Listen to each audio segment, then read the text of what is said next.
大家好，欢迎收看扣马电竞。在期待已久的 S13 瑞士轮阶段的比赛正式打响后，第一轮 WBG 迎来了 LCS 1号种子 NRG 作为对手，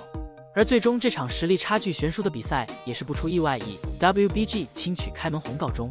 虽然赛前很多 LPL 观众担忧 WBG 状态起伏的问题，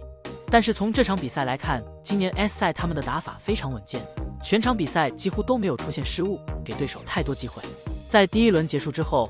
S13 全球总决赛瑞士轮阶段迎来了第二轮的较量。10月19号 BLG 与 KT 的比赛结束之后，现场也是进行了抽签，结果出现了大量的内战剧本。 LPL 方面， WBG 和 LNG 幸运的抽到了好签，而 WBG 的这一场比赛也是意义重大。 WBG 是 LPL 赛区4号种子，第一轮抽到了北美赛区冠军 NRG， 第二轮抽到了 LEC 的冠军战队 G2。 说实话，对于 WBG 来说，两轮比赛都抽到了最好的签，避开了 LCK 队伍和 LPL 内战，非常适合用来冲击2-0，去先打一轮 BO3 的晋级轮。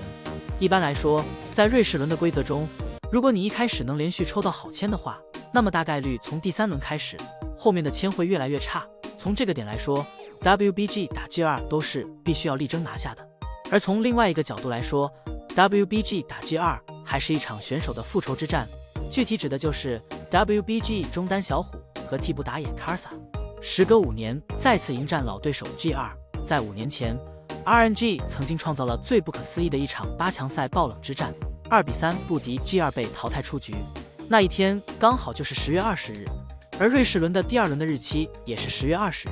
很多观众将今天戏称为小虎纪念日，因为小虎在5年前曾经打出过非常离谱的个人表现，被 Perks 各种对位 MVP， 还有5500天使、离谱之刺阿卡丽、2200瑞兹等等名场面。小虎一直以来都有一个春之虎帝的称号，春季赛打得特别好，包含 MSI， 小虎3次拿下 MSI 世界冠军，封神 MSI 之王。但每到世界赛表现就会出现问题，包括小虎以上单出征世界赛的 S11 也出现了英雄池上的问题。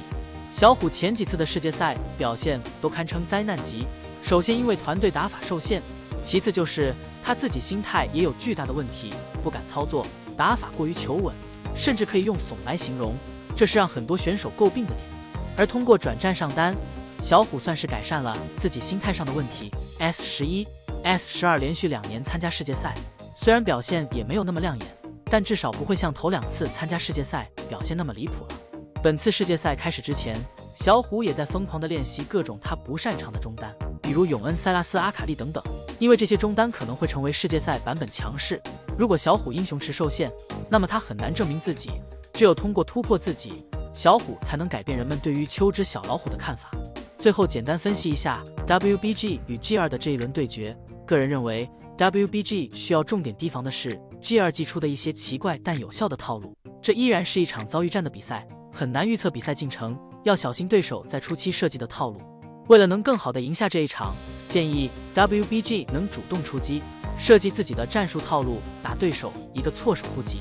这样赢下 G2 就大有希望。G2 向来代表着欧洲赛区的最强战力，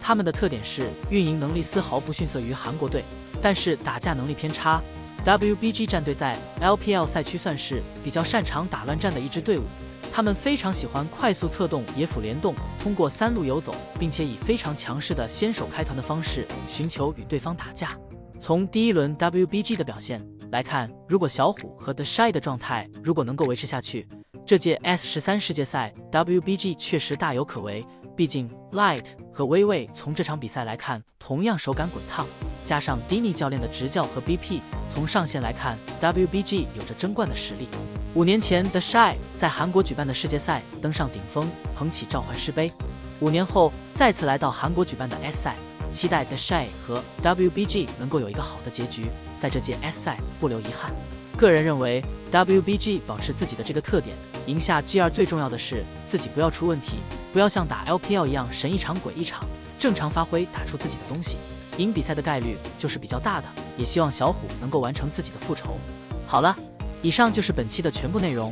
你们觉得 WBG 能在本次世界赛取得什么样的成绩？大家有什么想说的，欢迎在下面的评论区交流讨论，我会去挨个查看。感谢老爷收看，欢迎点击订阅，我们下期再见。